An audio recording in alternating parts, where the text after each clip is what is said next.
एक बार की बात है, एक अपराधी घोर पापी मन वाला आदमी बुद्ध से मिलकर सन्यासी बनने की सोच रहा था। लेकिन वह बुद्ध के सामने जाने से डर रहा था, क्योंकि वह अपराधी चारों तरफ से बदनाम था।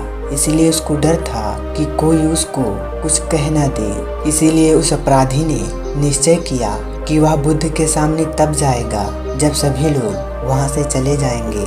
अगले दिन वह अपराधी बुद्ध से मिलने के लिए बुद्ध के आश्रम गया।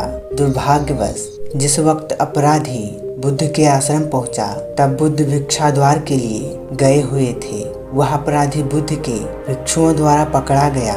वह अपराधी बुद्ध के भिक्षुओं से प्रार्थना करने लगा कि मैं यहाँ पर कुछ भी चुराने के मकसद से नहीं आया हूँ। यहाँ पर आसपास के लोग मुझे एक अपराधी और पापी से पहचानते हैं। मैं डर गया था कि कहीं मुझे बुद्ध की शरण मिले ना मिले, इसीलिए मैं दीवार को लांघ कर यहाँ आया हूँ। आप मुझ पर विश्वास कीजिए, मैं यहाँ पर सन्यासी बनने के लिए आया हूँ।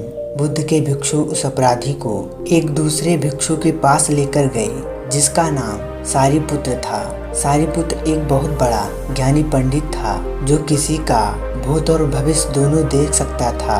बुद्ध के भिक्षु ने सारिपुत्र से कहा कि आप इस अपराधी का चेहरा पढ़िए और इसकी भविष्यवाणी कीजिए। यह आदमी अपने आप को एक अपराधी और पापी बता रहा है और सन्यासी बनने के उद्देश्य से यहाँ पर आया है।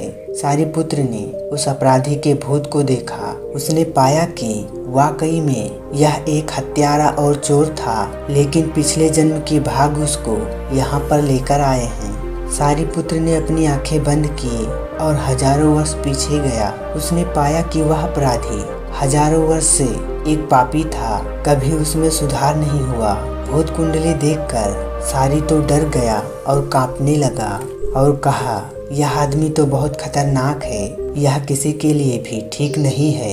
इसको बुद्ध भी ठीक नहीं कर सकते हैं। सारिपुत्र ने तुरंत उसको आश्रम से बाहर भिजवा दिया। वह आदमी वहां से बाहर चला गया। अपराधी को यह सुनकर बहुत बुरा लगा कि अब वह कभी नहीं सुधर सकता है। यह सोचकर उसने आत्महत्या करने का निश्चय किया। उसने एक बड़ा पत्थर देखा और उस पर अपने सर को पीटने लगा। तभी बुद्ध भिक्षा लेकर वापस लौट रहे थे।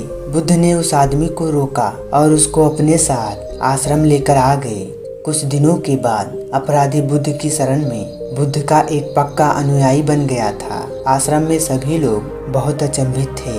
सारिपुत्र ने बुद्ध से पूछा कि मैंने इस व्यक्ति की हजारों साल का इतिहास देखा है। यह हजारों साल में एक पापी था, लेकिन वह बदल कैसे गया? अगर यह आदमी इतने दिनों में सुधर सकता है, तो फिर उन हजारों वर्षों का क्या? और फिर किसी की भूत देखने का क्या मतलब है? बुद्ध ने सारिपुत्र से कहा कि तुमने इसका अतीत देखा है, जबकि मैंने इसका भविष्य देखा है। कोई भी क्षण जब कोई सोच लेता है कि उसे बदलना है, तो वह बदल सकता है। इस आदमी ने भी वही किया है। सारिपुत्र को अपनी गलती का आभास हो गया और वह उस वक्त क्षमा मांगता है। तो मित्रों, पापी वह नहीं होता जिसे अपने भूतकाल में किए गए गलत कार्यों से पश्चाताप हो।